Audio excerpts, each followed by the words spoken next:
This one is crazy. Desperately need to vent it out. My mum does meth and told my 19-year-old sister that I might be sleeping with my stepdad days before my birthday. I'm not, obviously.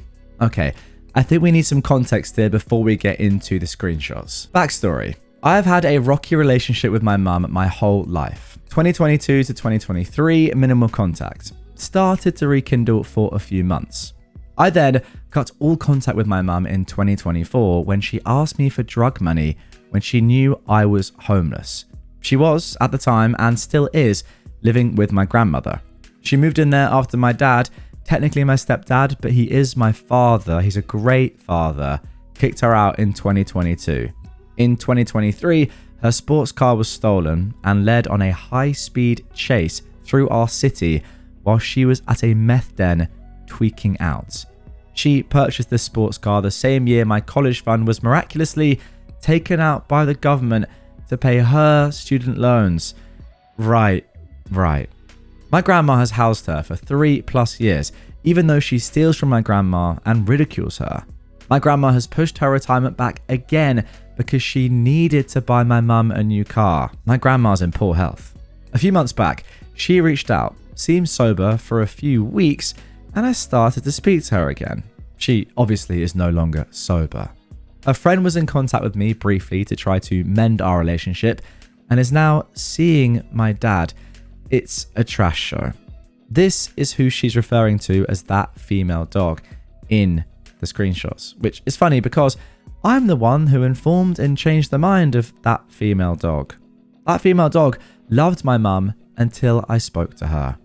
I spoke to her friend for hours that day as she told me everything my mum told her about my relationship, and I corrected it. That friend ended up cutting ties with my mum, reasonably so.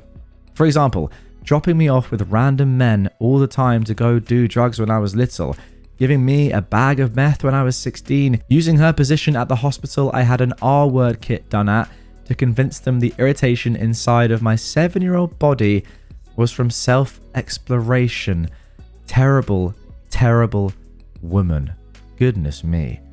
I ignored multiple texts from her and she sent this pity party blame game message and I frickin' lost it. Okay, so without further ado, let's get into the screenshots. Here we go. It looks like we are back to square one.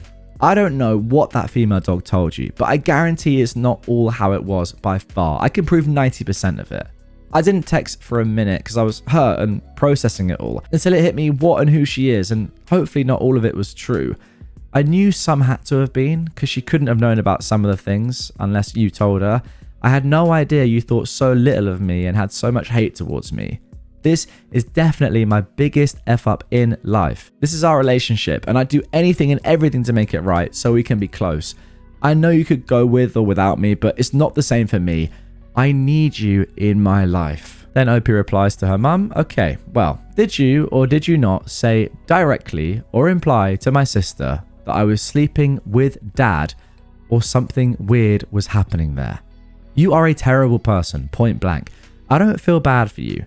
You disrespect and demolish everyone around you, and that's why I choose not to be. I've never been better than I have been since I've stopped involving you in the way I think and interact with the world. Her mum replied, she told me you were. She said, I hate to tell you this, but there's something weird going on between them. I have it on recording. Okay, I can prove it, but you'll never believe me. I'll leave you alone. You're a freaking weirdo for even entertaining that. The reason I have a normal relationship with dad is because he's not twacked out. Same with Nene. No one's ganging up on you. People have supported you too much. You should wake up every day and thank God you're treated like such an incapable child by everyone you meet, even if you steal, abuse, and lie to them. You say that you had a bad childhood. Well, so did I. Getting dropped off once a week with one of your nasty friends to get R-worded as a 6-year-old. And look how I turned out. I don't steal. Not on meth. I do the best I can, 80% on my own. It's insane how privileged you are and you don't see it. Wow. Someone needs to be freaking honest with you and tell you your life is trashy because you're a piece of trash. I don't feel bad for you because I've been through it too, and don't spend my entire life causing hell for everyone around me. Blocked. Well, ladies and gentlemen, this is r/insane_parents, and that mum is definitely insane. Estranged father uses AI to edit himself into pictures. My daughter has estranged me for nearly 7 years. In that time, she got married. I only found out 11 months later. Then they moved to Hong Kong, which I also only found out later. Last year, October, my grandson was born. They kept it a secret from me, and I get a stolen picture or two from friends of her mother. So, I asked ChatGPT to create a generic picture of us in Hong Kong, and it felt so good seeing us together with my grandson in my arms. Maybe AI can help to bring our kids and grandkids together again. So, if you want a pic of your estranged child or grandchild, ask AI to create one wherever in the world you want it to be. That is the most disturbing thing ever. So you're telling me that this picture here isn't real at all, and this weird guy has just gone to AI and said, yeah, come on, give me a little picky with my daughter, who, by the way, this isn't her, like, it's AI, so it's just, this is her actual face. This is not her actual face. It's a strange man. Like, look, you can tell this is not the same person. This is what AI does. It can sort of do it, but it can't quite replicate the exact face yet. Why would you ever want this in the first place? Oh, how weird. My history teacher sent me an email I thought was interesting, so I decided to share it with my family to get their thoughts. Why do I even try? Alright, so here's the task up the top. Talk to your family or loved ones. Is there a story or person in your family's history that stands out? Someone whose journey deserves to be remembered and celebrated? Collect digital images and information about them to use in your label design. If you don't have access to family history, that's okay. You can choose a person from American history who inspires you and whose story you feel should be amplified. Opie sent this to his family, saying, are there any loved ones that stand out? I'm curious. And his dad replied with a lovely message. That's an insulting question to all of us. Do better. Wait, what? I was just asking. I'm doing this for my history class. Oh, I know. Not flattering at all.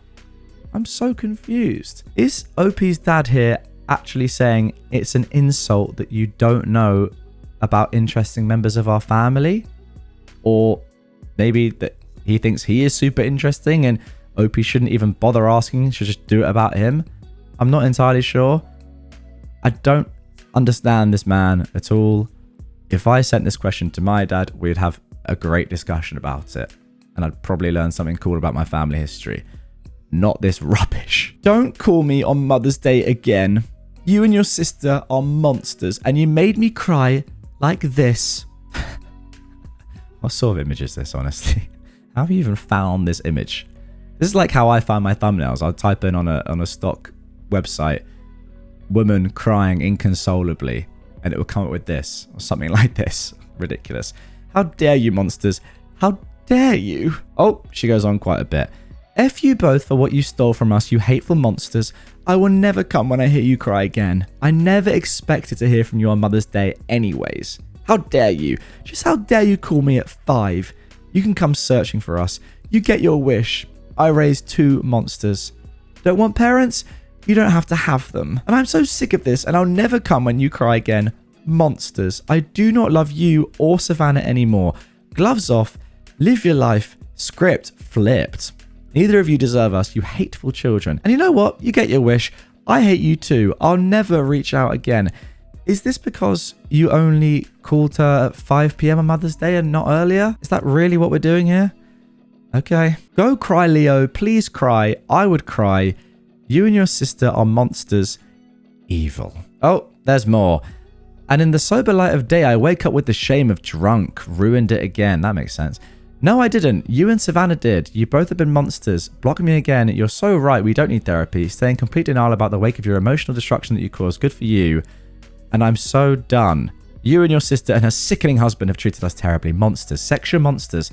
Doesn't even remember when he touched his mother-in-law. Okay. Never call us again until you're ready to gravel the way you have made us gravel. Not sure it's the word gravel. Might be a no in there. Who knows? The way you have humiliated us and made us cruel. We hate you both and your white trash brother-in-law. You monsters. You abusers. Don't ever call me on Mother's Day again. I should have spayed myself like a dog. I hate what you did to both of us. We both do. Hate you both. Cry. I would cry too if I were you. Monsters. What is happening? You can spend the rest of your life making this right. I'm so done being snarked at by you. Neither of you deserve us. Go F yourselves, you monsters. You don't love us. Don't have to have us.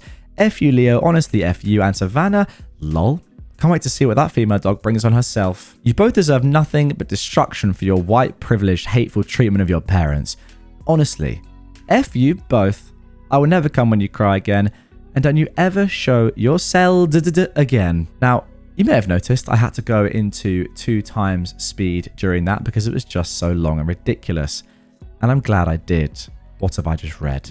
Okay, let's end with this real piece of news from a couple of weeks ago. Mum orders contract killing of daughter, who by the way is 12, because they constantly argue. Is that legit? What? From the Sun, but now this is posted on the US Sun, which is not ideal, but nonetheless, let's read this article. Mum orders contract killing of 12-year-old daughter, paying friend £930 to drown her because they constantly argue. She now faces up to 15 years behind bars. What a woman. A mum has been arrested in Russia after allegedly hiring a pal to drown her 12-year-old daughter because they constantly argue. The woman, named only as Svetlana, is said to have tried to pay a female friend £930 to kill her child by throwing her into a river in the Chelyabinsk region. Unbeknownst to her, the schoolgirl had been eavesdropping behind a door and overheard her mum's chilling murder plot. The mum allegedly told the man she was tired of her daughter's bad behaviour and their constant arguments. She then sent the girl off with the would-be killer, named as Andrei, 36, in the Izmailovsky settlement, it's been claimed. When they were walking along the road, the schoolgirl was very afraid and worried, reported Shot News outlet citing law enforcement. But the man told her everything and promised to protect her. Wow. He hid the girl at his home and went to the police. He told cops Svetlana had offered cash to have her daughter drowned in the Bolshaya Karaganga River. The mum of 4 was detained and now faces up to 15 years in jail for incitement to murder a minor. What a heartwarming story. Okay, there we go. We started off this episode with a pretty insane mother doing drugs and telling her kid that apparently that she was having a sexual relationship with her dad. Now, I thought that was weird. No, trying to kill your 12-year-old daughter is crazy. And you know the reason why the man went to the police? You might be thinking, oh, what a hero. Like, if that was someone else, he could have, this kid could have been killed. You're right. But actually, the reason he went to the police is because he was only offered a mere £930. Now, in this day and age, that's barely going to buy you a McDonald's. Not really sure I should joke about this sort of thing, given that a kid has almost been killed. But, dark humor. It's just mad. Absolutely mad. And also, the fact that she's only going to get up to 15 years in jail for almost killing her 12-year-old kid is insane. What a story. Hope you enjoyed it.